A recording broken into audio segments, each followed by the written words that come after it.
proud to be the official sponsor of the DFL. Let's make this a season to remember.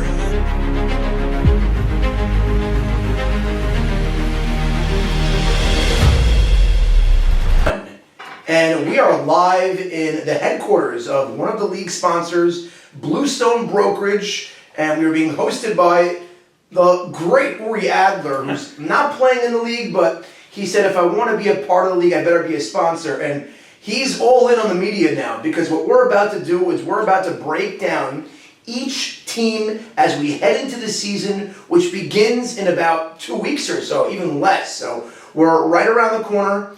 Each team obviously has a sponsor. We'll talk about that quickly when we talk about the teams, but the crux of this show is really to break down the teams. Nitty gritty of it. Understand the overall team, what their identity is. Right, and then we're going to give a grade. Simple as that.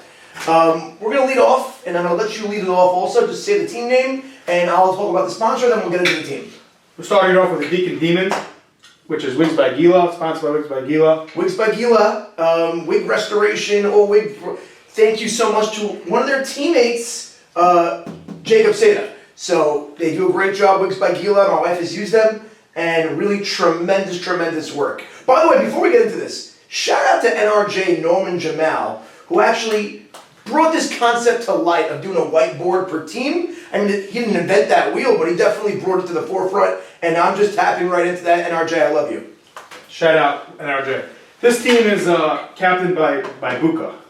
Buka went into the draft with himself slotted in the third round. He wasn't at the draft, by the way. Went into the draft. Yeah, okay. I don't know if he was at the draft, but he went into the draft with himself slotted in the third round, and then he got the second overall pick. Right away, he went with his quarterback and his good friend, Zaki Citrin. Can't go wrong with that type of pick, second overall. I think it fell into his lap. He was thrilled that he was there because Rodin had went with Bernac 1, and he was like, okay, Zaki's there. I mean, it became, the first 5-6 picks in general, or even beyond that, was kind of chalk, and whoever went anywhere, it really didn't make a difference, because, listen, if I'm a guy like Buka, I'd rather play with Zaki. If I'm a guy like Rodin, I'd rather play with Bernac. Right. These guys are friends, and the talent level's there. It's very close. It's splitting hairs when you get to the top of the draft. Exactly. You pick, a little bit of that. Now, the interesting thing he did was right after that in the second round, he went into Jocelyn.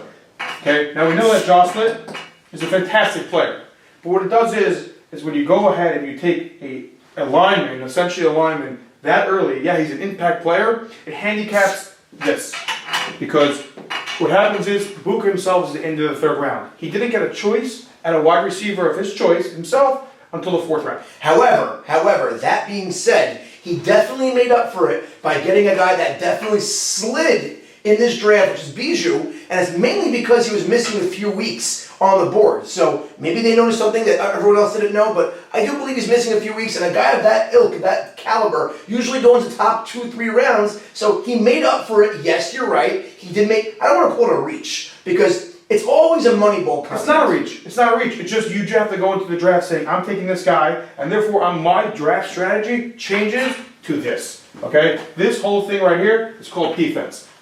Defense, when you go ahead and you say, I'm taking a guy like this that early, I'm not going to try to manipulate in whatever the draft to say I'm going to start chasing receivers. No. I'm going to get guys like CZS. I'm going to get guys, Buka's like, I'm going to play the line. I have a great defensive guy in Zaki. All right? CZS up here. You're going to start playing with the defense. The one thing that you said about CZS, which is so important, and everyone that gets a CZS knows that, is you don't got to worry about defense if you are on that team. You know it's his defense to control. He's that type of mind, he's that type of commitment, and it just takes the burden off of a guy like Buka, who I know in previous years had a hard time being a captain. Were you on that team, that disastrous team? The Jets, yeah. The Jets, so I think this would actually ensure that doesn't happen. And I also think Buka allows himself to just, he loves, I know he loves playing the line. In the past years, he was a corner, he was playing safety, he gets himself CZS, he says, you go into the locker room of the Deacon Demons, and Buka's looking at CZS and says, defense is yours. Right. Looking at Zaki, he's saying, offense is yours. He's able to just do his thing. And he roams. Receiver, play. And guess what? He even adds the complimentary, because you got at the end of the draft a guy like Seda, who can be a decent receiver. He can. And Charlie also. And Charlie Nathan, another great one. These guys have good hands. I mean, we'll see. The overall theme of the league this year is there are no scrubs in this draft. I mean, there are guys better than others, obviously, but the overall talent really skyrocketed from top to bottom, where the guys that were accustomed being taken in the 5th, 6th are going in the 7th, 8th. So that always helps. And there's one guy you didn't mention, and I think he's a big X factor, is Shua King. So Shua King, the thing with this team also is that, again, we're saying the offense is maybe on the lighter side. Shua King, there's some great tight ends out there. Right? Shook is playing tight end, and there's Jake Gluck. He's not a terrific tight end, but he's a do-it-all type of guy. He's the type of guy you tell him, hey, Shua, you're going to be offensive lineman for this drive? No problem. He's got you. He's that type of guy. He's a good glue guy. He can play a bit of quarterback too. Zach is obviously there, but... And I just love him paired next together with Jocelyn. I think that's a great tandem. I think Jocelyn's going to bring the best out of Shua, and I think vice versa. Not that listen, last year a guy like Jocelyn was on a terrible Colts team, and we saw some highlights here and there, but I think this squad... I know there was a lot of trades being talked about, by the way, which did not go down. I was privy to some inside trade talks that this entire team might be different come week 2, but for the better part of, I would say at least week 1, week 2, we'll get to see this squad. I don't think they're going to make a move because I think they're going to be pretty pleasantly surprised of how this team. And when you have Zachy has a great connection. Bijou, we saw it a couple years ago on the the Chiefs. I'm sorry, they were great together. They made the Super Bowl. They might have won the Super Bowl. I don't remember. They played Siegel in that Super Bowl. They have a great connection, so it's nice to see them back together. I think Bijou was on the Steelers last year, also not a great team. But what Buka was, he went smart, and instead of chasing offense, he went defense. This is probably a top 1 or 2 line in the league. Buka is blazing fast. At the end of the day, Jocelyn, their identity is defense. This is a defensive team. They're going to be like, hey, we have Zachy, we can score. It's a little bit backyard football if you know Zachy plays a little bit. But they're like, we're going to hold you down. You're not going to score more than 2 touchdowns in us a game. All right, let's give a final grade. I mean, you can go first if you want on a grade for this team. Keep in mind, the teams in this league, some of them are super stacked. Ori's grade. So, the final grade is that this offense is weaker, but I see them, they're going to win games 14-10.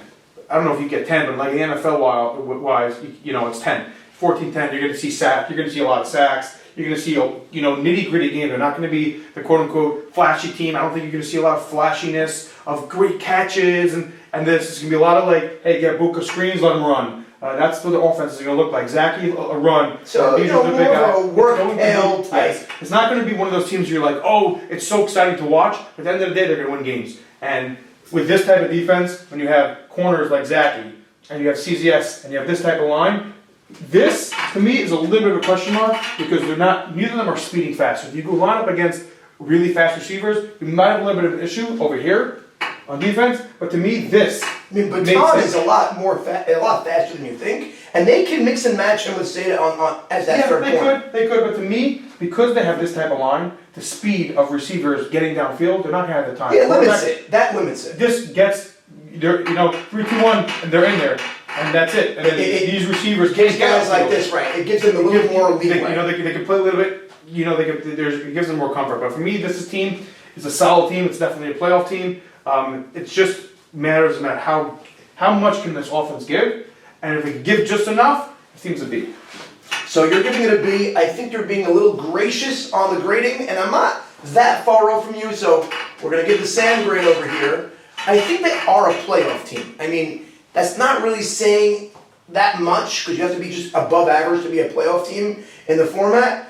I'm going to give him a B-. We're kind of in the same boat, but I do think they're a little light on offense, and I think it's going to come back to hurt them more than you think. Their defense is stellar. Yes, they are. Will Zachy have enough backyard football plays where he's going to be scrambling and take off down the sidelines and maybe find, like you said, a Buka on a screen? I think it's harder to come by in this league right now. It's not going to be a scramble league. So maybe a B-, maybe even a C+, but I'm going to stick with a B-. One other thing also is that I don't think this team, there's certain teams you look at, you're like, hey, I don't love it, but I could see the ceiling being, A+ because these things should go right. I don't see that ceiling here. There's no ceiling. Right. I think maybe B- is the floor, B+ is the ceiling. Like it's we're in that range. It's like they're getting an 80 on the test. Yes.